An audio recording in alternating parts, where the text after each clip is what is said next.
نبی کریم صلی اللہ علیہ وسلم نے ارشاد فرمایا، کیا تمہیں روزہ نماز اور صدقہ کے ثواب سے بھی افضل عمل نہ بتاؤں؟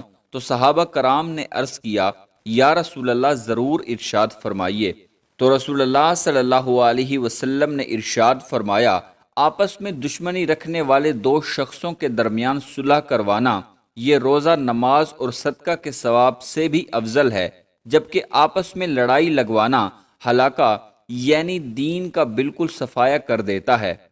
رسول اللہ صلی اللہ علیہ وسلم نے آپس کی لڑائی کو ہلاکہ یعنی موڑنے والا قرار دیا۔ جس طرح بلیڈ اور استرے سے سر کے بال بالکل صاف ہو جاتے ہیں، اسی طرح آپس کی لڑائی سے دین کا صفایا ہو جاتا ہے، کیونکہ جب دو آدمیوں کے دلوں میں نفرتیں آتی ہیں تو ایک دوسرے کی غیبت، بدگمانی، بدخواہی، سازشی منصوبے، ایک دوسرے پر الزام تراشی، بہتان بازی اور طعن و تشنیع جیسے خطرناک گناہ خود بخود شامل حال ہو جاتے ہیں۔